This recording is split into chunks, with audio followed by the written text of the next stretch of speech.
Bienvenidos a una porción de fe, qué bueno que nos acompañas. Estaremos hoy leyendo el segundo libro de Samuel, los capítulos 12, 13 y 14. Estamos tomando de la nueva versión internacional.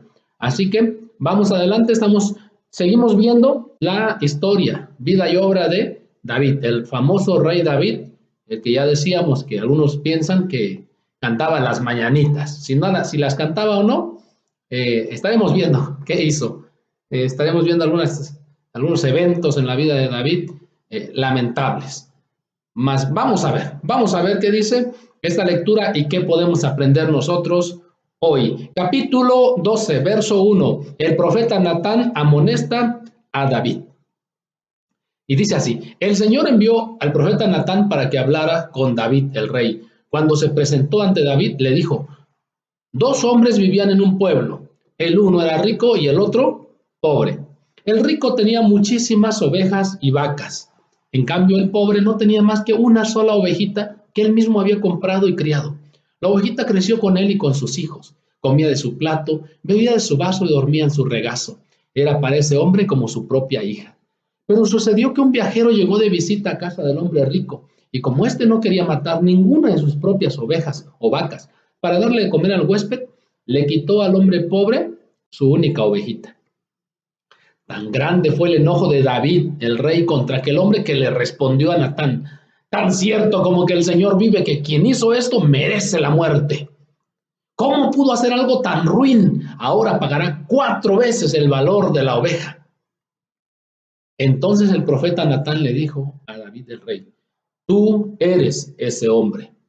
Así dice el Señor, Dios de Israel: yo te ungí por rey sobre Israel y te libré del poder del antiguo rey Saúl. Te di el palacio que le había pertenecido a él y puse sus mujeres en tus brazos. También te permití gobernar a todo Israel y a Judá. Y por si esto hubiera sido poco, te habría dado mucho más. ¿Por qué entonces despreciaste la palabra del Señor haciendo lo que le desagrada?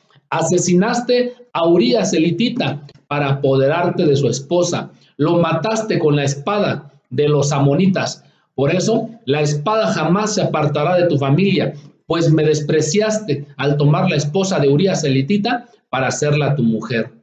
Si has llegado por primera vez a esta porción de fe, a este canal, y no sabes de qué está hablando, por favor revisa el video anterior y ahí sabrás, leerás, te enterarás de la historia que está aquí relatando el profeta Natán y por qué la amonestación y aún este juicio que venía sobre David. Seguimos. Pues bien, dijo el profeta Natán, así dice el Señor: yo haré que el desastre que mereces surja de tu propia familia y ante tus propios ojos. Tomaré a tus mujeres y se las daré a otro, el cual se acostará con ellas en pleno día. Lo que tú hiciste escondidas, yo lo haré a plena luz a la vista de todo Israel. Un juicio decretado contra David. Y mira qué dijo David: he pecado contra el Señor, reconoció David ante el profeta Natán. El Señor ha perdonado ya tu pecado y no morirás, contestó Natán. Sin embargo, tu hijo sí morirá, pues con tus acciones has ofendido al Señor. Dicho esto, el profeta Natán volvió a su casa y el Señor hirió al hijo que la esposa de Urías le había dado a David, de modo que el niño cayó gravemente enfermo. Principio de aplicación. Hoy, honremos la palabra del Señor aquellos que ya estamos teniendo un conocimiento de Él, ya sea reciente o de hace años. Honremos la palabra de Dios y no la despreciemos. Apreciemos la palabra de Dios. Y si tú has llegado por primera vez y dices: yo no he leído la Biblia, pero sabes al estar leyendo esto, que has hecho, practicado, tomado algo que no te corresponde o específicamente practicado el adulterio o estás por practicarlo, esta porción de fe pretende traer a tu vida advertencia primeramente y luego enseñanza, porque si despreciamos esta palabra de Dios, sea que la conozcamos o no, las consecuencias son desastrosas, Vamos a apreciar la palabra de Dios, vamos a apreciarla, que Dios nos ayude a apreciarla. Y si ya la menospreciamos y estamos en medio de problemas, una porción de fe nos invita a arrepentirnos, como decía aquí David: he pecado, reconozcámoslo y arrepintámonos y Dios nos perdonará las consecuencias. Muy probablemente habrá consecuencias, mas en la misericordia de Dios podrán ser menores. Hay cosas que no se pueden evitar, son consecuencias, no son juicios, no son castigos, son consecuencias de lo que hicimos mal, pero vamos al Señor, arrepintámonos y el Señor nos perdonará, nos restaurará y nos ayudará a que esas consecuencias las podamos vivir de una mejor manera. No digo que se vayan a resolver porque muchas veces no se resuelven prontamente. Hay consecuencias, pero en medio de esas consecuencias hay misericordia. Y si tú estás haciendo todo bien, gracias a Dios que cuidas y aprecias la palabra de Dios, ¿sí? Vamos a seguirlo haciendo y evitemos este tipo de desastres. Seguimos. David se puso a rogar a Dios por el niño, ayunaba y pasaba las noches tirado en el suelo. Los ancianos de su corte iban a verlo y le rogaban que se levantara, pero él se resistía y aún se negaba a comer con ellos. 7 días después, el niño murió. Los oficiales de David tenían miedo de darle la noticia, pues decían que cuando el niño estaba vivo le hablábamos al rey y no nos hacía caso.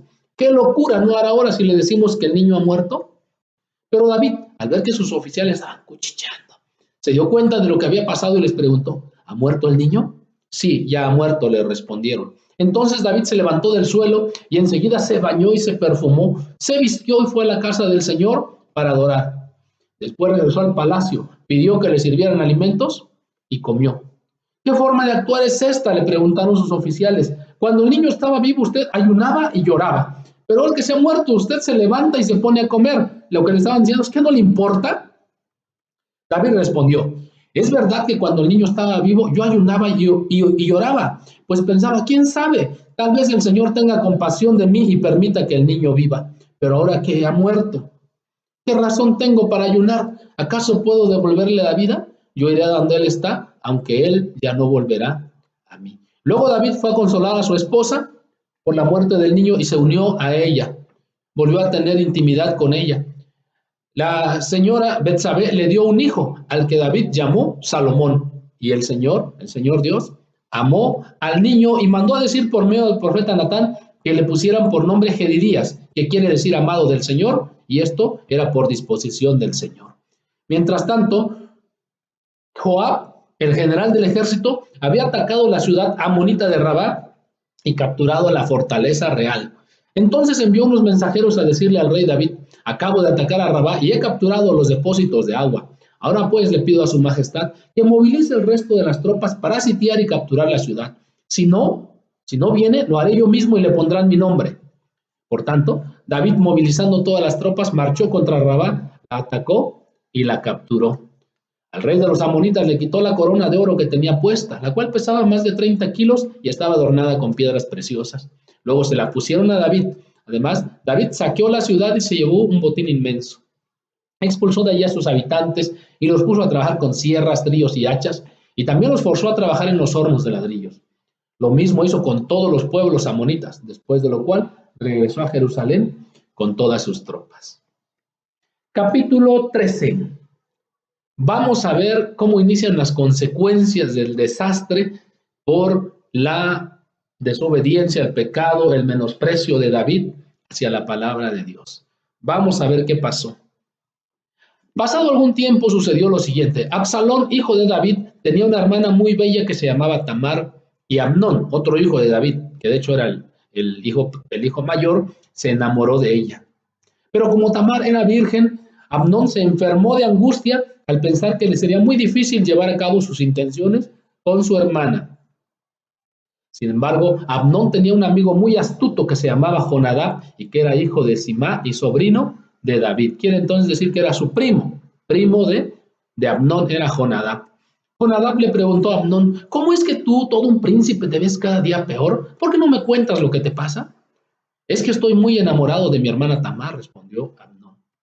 Jonadab le sugirió, acuéstate y finge que estás enfermo. Cuando tu padre vaya a verte, dile, por favor, que venga mi hermana Tamar a darme de comer. Quisiera verla preparar la comida aquí mismo y que ella me la sirva. Así que Amnón se acostó y fingió estar enfermo. Y cuando el rey David fue a verlo, Amnón le dijo, por favor, que venga mi hermana Tamar a prepararme aquí mismo 2 tortas, que me las sirva. David envió un mensajero a la casa de Tamar para que le diera este recado. Ve a la casa de tu hermano Amnón y prepárale la comida. Tamar fue a casa de su hermano Amnón y lo encontró acostado. Tomó harina, la amasó, preparó las tortas allí mismo y las coció. Todo esto ella lo estaba haciendo con un corazón humilde y obediente. Luego tomó la sartén para servirle, pero Amnón se negó a comer y ordenó: fuera de aquí todos. Una vez que todos salieron, Amnón le dijo a Tamar: trae la comida a mi habitación y dámela de comer tú misma. Ella tomó las tortas que había preparado y se las llevó a su hermano Amnón a la habitación. Pero cuando ella se acercó para darle de comer, él la agarró por la fuerza y le dijo: ven, hermanita, acuéstate conmigo. Pero ella exclamó: no, hermano mío, no me humilles, que esto no se hace en Israel. No cometas esta infamia. ¿A dónde iría yo con mi vergüenza y qué sería de ti? Serías visto en Israel como un depravado. Yo te ruego que hables con el rey. Con toda seguridad no se opondrá a que yo sea tu esposa. Pero Amnón no le hizo caso, sino que aprovechándose de su fuerza, se acostó con ella y la ultrajó. Pero el odio que sintió por ella después de violarla fue mayor que el amor que antes le tenía, así que le dijo: levántate y vete. Vemos aquí que no era amor, era una obsesión insana de Amnón por querer poseer físicamente solamente a su hermana. No era enamoramiento, no era amor. No me eches de aquí, replicó ella. Después de lo que has hecho conmigo, echarme de aquí será una maldad aún más terrible. Pero él no le hizo caso, sino que llamó a su criado y lo ordenó: echa de aquí a esta mujer y cierra la puerta. Así que el criado la echó de su casa y luego cerró bien la puerta. Tamar llevaba puesta una túnica muy elegante, pues así se vestían las princesas vírgenes. Al salir, se echó ceniza en la cabeza, se rasgó la túnica y llevándose las manos a la cabeza, se fue por el camino llorando a gritos. Entonces su hermano Absalón le dijo: así que tu hermano Amnón ha estado contigo. Pues bien, hermana mía, cálmate y no digas nada. Toma en cuenta que es tu hermano. Desolada, Tamar se quedó a vivir en casa de su hermano Absalón. Empiezan a cumplirse en este relato las consecuencias desastrosas que estaban viniendo. Era por causa de lo que David había hecho al tomar por mujer a la esposa de un hombre íntegro y luego haber matado a través de otros al esposo. Era un juicio que venía de parte de Dios, pero aquí quizás digas: ellos no tenían la culpa. No, claro que tenían culpa, porque cada uno decide lo que hace. Lamentablemente empezó a venir este desastre porque papá lo permitió. Hombres que me escuchan, vamos a tomar en cuenta lo que Dios dice, vamos a apreciar la palabra de Dios, vamos a honrar a Dios. Si ya lo estás haciendo, síguelo haciendo. Y si aún no lo haces, qué bueno que esta porción de fe te pueda ayudar a honrar la palabra de Dios para que les vaya bien a nuestra esposa, a nuestros hijos y a todos nuestros descendientes con sus cónyuges por todas nuestras generaciones. Sigamos la lectura. El rey David, al enterarse de todo lo que había pasado, se enfureció. Absalón, por su parte, no le dirigía la palabra a Amnón, pues lo odiaba por haber violado a su hermana Tamar. Pasados 2 años, Absalón convidó a todos los hijos del rey a un banquete en Baal Hazor, cerca de la frontera de Efraín, donde sus hombres estaban esquilando ovejas. Además se presentó ante el rey y le dijo: Su Majestad, este siervo suyo tiene esquiladores trabajando. Le ruego venir con su corte. No, hijo mío, le respondió el rey, no debemos ir todos, pues te seríamos una carga. Absalón insistió, pero el rey no quiso ir. Sin embargo, le dio su bendición. Entonces Absalón le dijo: ya que su majestad no viene, ¿por qué no permite que nos acompañe mi hermano Amnón? ¿Y para qué va a ir contigo?, le preguntó el rey. Pero tanto insistió Absalón que el rey dejó que Amnón y sus otros hijos fueran con Absalón. Absalón, por su parte, hijo de David, les había dado instrucciones a sus criados: no pierdan de vista a mi hermano Amnón, y cuando se le haya subido el vino, yo les daré la señal de ataque y ustedes lo matarán. No tengan miedo, pues soy yo quien les da la orden. Ánimo, sean valientes. Los criados hicieron con Amnón tal como Absalón les había ordenado. Entonces los otros hijos del rey se levantaron y, montando cada uno su mula, salieron huyendo. Todavía estaban en camino cuando llegó este rumor a oídos de David: Absalón ha matado a todos los hijos del rey, ninguno de ellos ha quedado con vida. El rey se levantó y, rasgándose las vestiduras en señal de duelo, se arrojó al suelo. También todos los oficiales que estaban con él se rasgaron las vestiduras. Pero Jonadab, el mismo que había aconsejado a Amnón hacer tal acto, de violación contra su hermana y sobrino de David, intervino. No piense su majestad que todos los príncipes han sido asesinados, sino solo Amnón. Absalón ya lo tenía decidido desde el día en que Amnón violó a su hermana Tamar. Este hombre era nefasto, provocaba los problemas por otro lado, luego llevaba la noticia, era uno de esos chismosos que no faltan en lugares. Evitemos este tipo de personas. Vamos adelante. Su majestad no debe dejarse llevar por el rumor de que han muerto todos sus hijos, pues el único que ha muerto es Amnón. El centinela de la ciudad alzó la vista y vio que del oeste, por la ladera del monte, venía bajando una gran multitud. Entonces fue a decirle al rey: veo venir gente por el camino de Joronayín, por la ladera del monte. Mientras tanto, Absalón había huido. Jonadab le comentó al rey: ya ve, su majestad, aquí están sus hijos, tal como yo se lo había dicho. Apenas había terminado de hablar cuando entraron los hijos del rey, todos ellos llorando a voz en cuello, y también el rey y sus oficiales se pusieron a llorar desconsoladamente. Absalón, en su huida, fue a refugiarse con Talmai, hijo de Amiud, rey de Gesur. A otra tierra se fue y allí se quedó 3 años.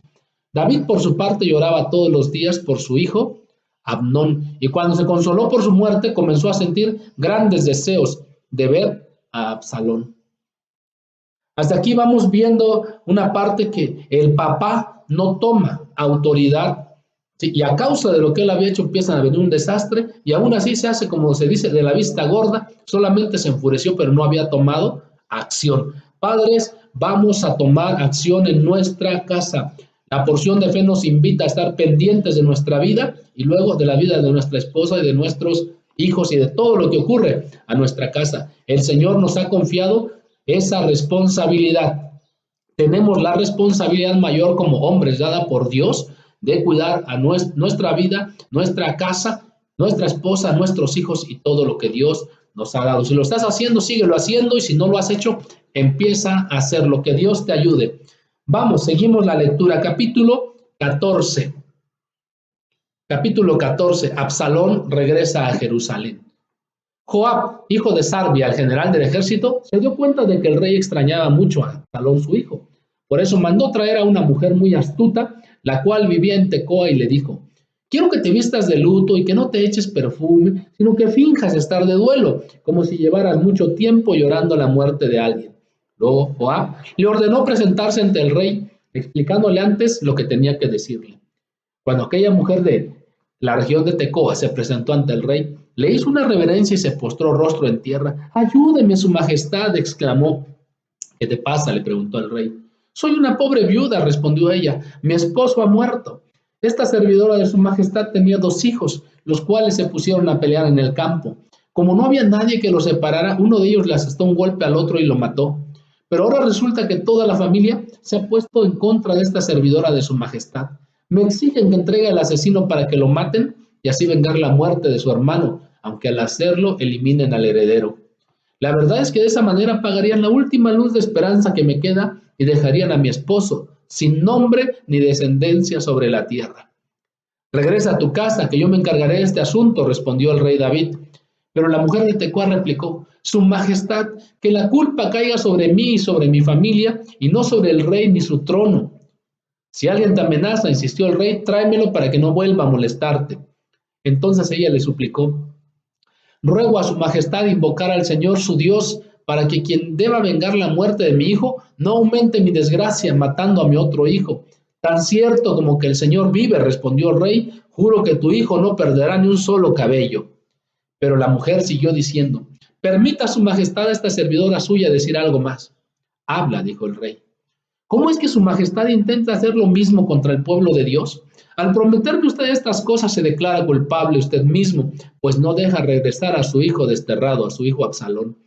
Así como el agua que se derrama en tierra no se puede recoger, así también todos tenemos que morir, pero Dios no nos arrebata la vida, sino que provee los medios para que el desterrado no siga separado de él para siempre. Yo he venido a hablar con su majestad porque hay gente que me ha infundido temor. He pensado, voy a hablarle al rey, tal vez me conceda lo que le pida, librándonos a mí y a mi hijo de quien quiere eliminarnos para quedarse con la heredad que Dios nos ha dado. Aquí vemos otra vez manipulación, mentira, astucia. En lugar de presentarse y hablar directamente, en forma transparente. Utilizan las artimañas como muchas veces utilizamos o utilizan las personas, ¿sí? Seamos transparentes mejor y digamos, comentemos lo que sentimos, lo que decimos y evitemos la astucia, la mentira, la manipulación, el chantaje, el sondeo, que muchas veces trae maldad en el corazón. Se hace con una mala intención. Seamos transparentes. A veces ofende la transparencia, pero es mejor. Hablemos con la verdad. Vamos adelante. Pensé además, dijo la mujer, que su palabra me traería alivio, pues su majestad es como un ángel de Dios que sabe distinguir entre lo bueno y lo malo. Que el Señor su Dios lo bendiga. Al llegar a este punto, el rey David le dijo a la mujer: voy a hacerte una pregunta y te pido que no me ocultes nada. Dígame usted, dijo ella, ¿acaso no está el general Joab detrás de todo esto? La mujer respondió: juro por la vida de su majestad que su pregunta ha dado en el blanco. En efecto, fue su siervo Joab quien me instruyó y puso en mis labios todo lo que he dicho.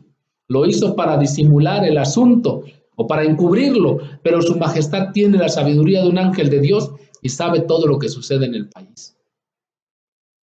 Entonces el rey llamó al general Joab y le dijo: estoy de acuerdo, anda, haz que regrese el joven Absalón.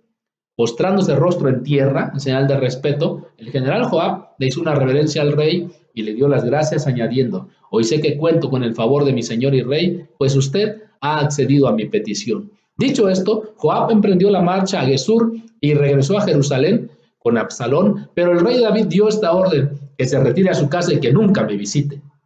Por tanto, Absalón tuvo que irse a su casa sin presentarse ante el rey. En todo Israel no había ningún hombre tan admirado como Absalón por su hermosura. Era perfecto, de pies a cabeza. Tenía una cabellera tan pesada que una vez al año tenía que cortársela y según la medida oficial, el pelo cortado pesaba 2 kilos. Además, Absalón tuvo 3 hijos y una hija que se llamaba Tamar, así como su hermana. Esta llegó a ser una mujer muy hermosa. Absalón vivió en Jerusalén durante 2 años sin presentarse ante el rey. Un día le pidió a Joab que fuera a ver al rey, pero Joab no quiso ir. Se lo volvió a pedir, pero Joab se negó a hacerlo. Así que Absalón dio esta orden a sus criados: miren, Joab ha sembrado cebada en el campo que tiene junto al mío. Vayan y préndanle fuego. Los criados fueron e incendiaron el campo de Joab. Ahora empezaba la venganza. Entonces este fue enseguida a la casa de Absalón y le reclamó: ¿por qué tus criados le han prendido fuego a mi campo? Y Absalón le respondió: te pedí que fueras a ver al rey y le preguntaras para qué he vuelto de Gesur. Más me habría valido quedarme allá. Estaba resentido porque el padre lo llamó, pero no lo perdonaba. Padres, vamos a perdonar. Si ya decidimos, vamos a perdonar y perdonémonos completamente, porque de lo contrario habrá resentimiento. Vamos a perdonar así como Dios nos perdona. No seamos apáticos ni dejemos las cosas a medias. Las cosas se hacen de forma radical. Perdón total, misericordia total, y así el Señor también obrará con nosotros. Voy a presentarme ante el rey, dijo Absalón, y si soy culpable de algo, que me mate. Joab fue a comunicárselo al rey. Este, por su parte, mandó llamar a Absalón, el cual se presentó ante el rey y postrándose rostro en tierra le hizo una reverencia. A su vez, el rey recibió a Absalón con un beso. Ya estaba corrigiendo David lo que había hecho mal, sí, pero ya empezaba la venganza. ¿En qué parará esto? No lo sé exactamente. Si en tu vida ha habido consecuencias, vamos a perdonar totalmente. Si te han traicionado, es mejor perdonar. Pide la ayuda del Señor y vamos a hacerlo.